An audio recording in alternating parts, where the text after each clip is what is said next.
editorial board.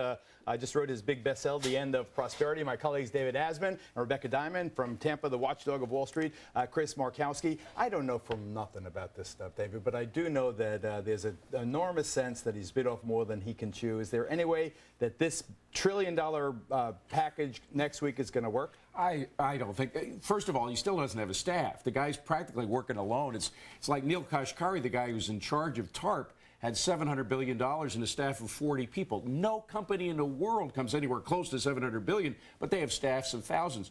It's just beyond what one person or one group of people can do. Rebecca, are you, well, what is your mood? Well, I'm not optimistic at all. I mean, look at the problems they got into because they didn't look at the contracts with AIG. They didn't do their homework. So here, now he's going to do this public-private bank, and as David says, he doesn't have the staff. Errors, mistakes, guaranteed they're going to happen because they're not going to be able to do it the right way. They don't have the resources. They don't have the time. And you know, they keep on saying, well, we're getting the public involved in this. Private equity firms and hedge funds, they're all going to invest in here. So it's not going to be us taxpayers. Well, that's a bunch of BS because that's sugarcoating that we, again, that $1 trillion, our money, because we're giving the loans and we're also guaranteeing all the money. Stephen Moore, you have a situation where everyone is so distracted by AIG. Will that prove fatal when it comes to these billions and trillions we're talking about?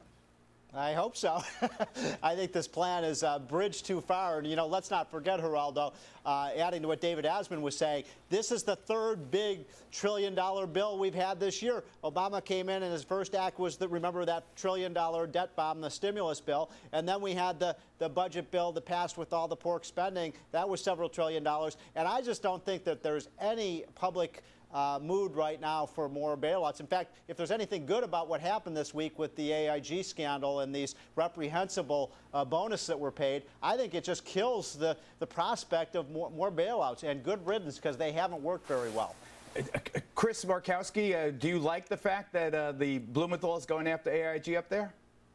I don't like it at all. Well, Blumenthal not so much because Blumenthal is actually, you can actually sue.